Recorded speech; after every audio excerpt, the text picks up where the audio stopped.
Hey YouTube, I'm sorry the first part of my Raleigh 20 update got cut off by a dead battery, but that's great for me because I'll be able to create a second video now, and I hope all of you who watched that first part are now able to tune in to the second part of the video.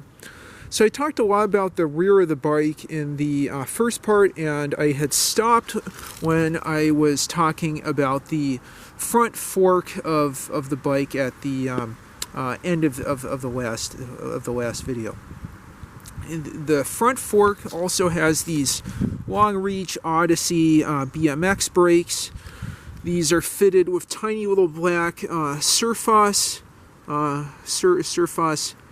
brake pads. They stop pretty well, but in the future I might want to change these to Fibrax leather insert brake pads or to orange Cool Stop Continentals just for better braking power.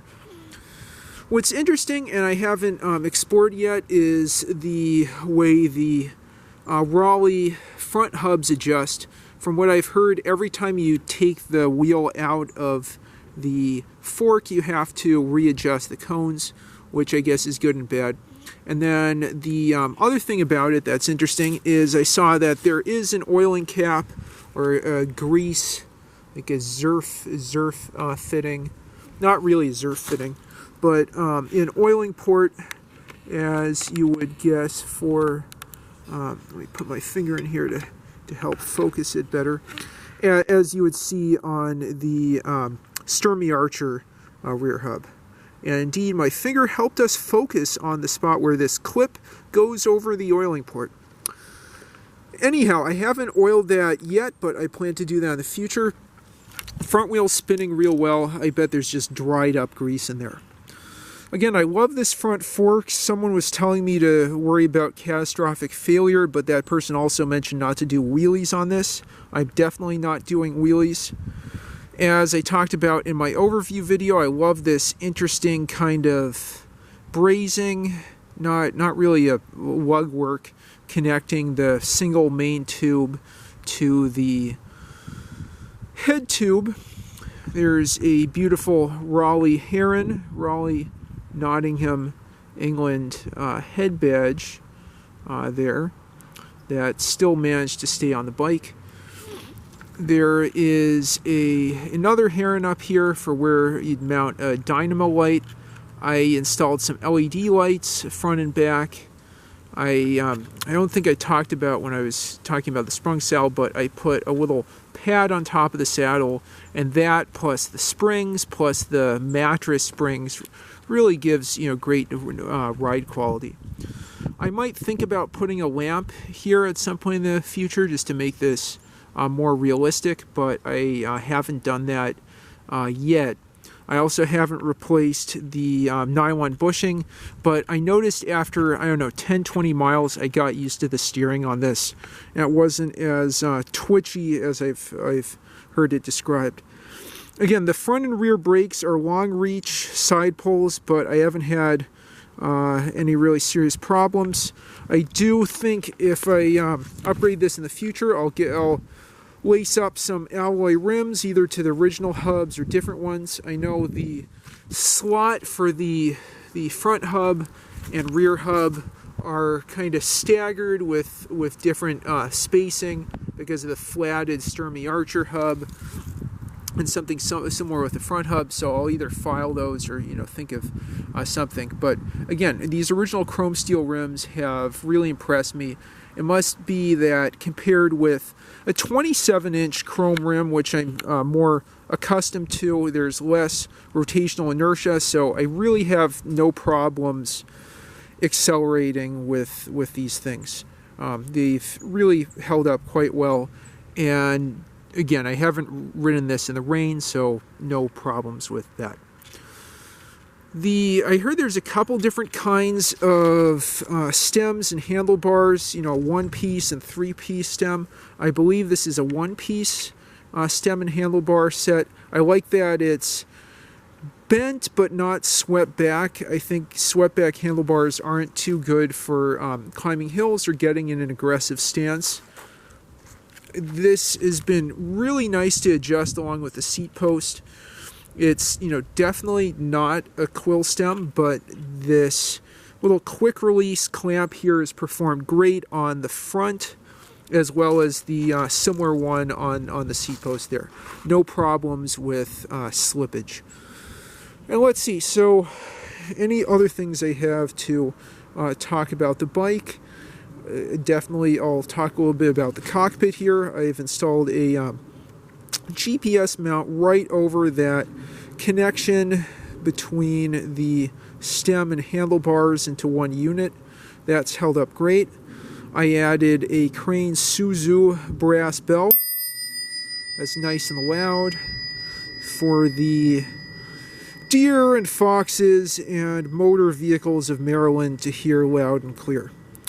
The original grips were breaking apart, so I installed some Sunlight ergo grips, not ergon, but ergo grips, and then ergon GP3 bar ends. I hold on to these when I'm accelerating or going up hills. I don't feel like I really need them as much as on other bikes, which kind of surprised me, given the wheelbase, but they definitely do help, and they fit great. I have ergon caps on those GP3s there.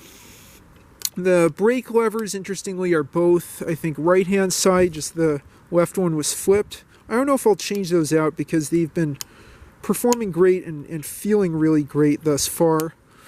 I've gotten some practice in not flicking this Sturmey Archer trigger shifter that I bet is from the mid to late 80s when I'm going up hills. I did that today and fell into the freewheeling zone. Don't fall in the freewheeling zone for a quick second and caught myself, fortunately. But anyway, so the grips feel great, the bar ends feel great, the brake levers feel good, and pretty much shiftings is normal now. I think adding too much oil to the hub was causing slippage in third gear, but I don't have a problem with that anymore. I also noticed that sometimes after coming up to speed, I have to back off and then re-engage so that I can shift from 3 to 2. From what I understand from discussions with Tim Fricker, who has a really fantastic recumbent and folding bike shop in Vienna, Virginia, that's typical behavior for the Sturmey Archer AWs. Let's see, so I talked a lot about the bike and what I've done with it so far. What I plan to do, again, is add in fenders that are bolt-on axle, for the most part, bolt-on axle mount fenders. There'll be chrome fenders front and back, swept back a little bit at the rear end of each fender. And then I also plan to install a nice folding bike rack I got in AliExpress, along with the fenders, using P-clamps and then appropriate bolts for these non-tapped eyelets, and this very, very cool rear dropout plate, stamp dropout plate deal here. So I'll mount the rack here, as well as up here just above the brakes.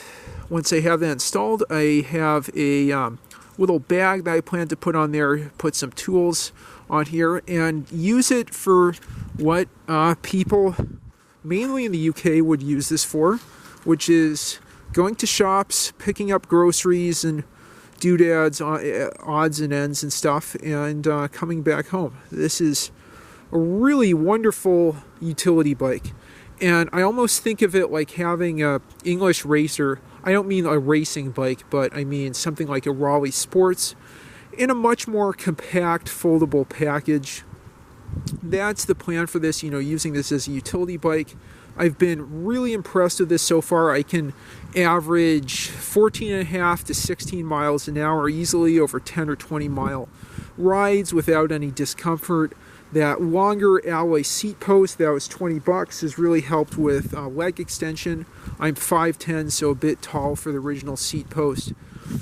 And as far as longer rides, I might try taking this on the C&O Canal Towpath. It's pretty flat and 3 speeds with wide enough ratios in here. The whole 75%, 100%, 133% deal should probably do quite well on a relatively level, very slightly inclined towpath. Again, I'm really impressed with this bike. Fantastic $50 deal from the donation pile. I'm wearing to love card cranks. And speaking of card cranks, there's one viewer who requested a video of the ball joint separator in action. I'm going to go back to Rockville Bike Hub, look for a bike that has card cranks in the donation pile, let the cotters soak in penetrating oil for a long while, and I'll plan to record a demo where you hear snap, crackle, pop, cotter pin. So with that aside, I hope you enjoyed this video. I hope it was useful to you. Please like and subscribe as always, and leave your thoughts about the Raleigh 20 in the comments down below. Thanks for watching, and have a great one.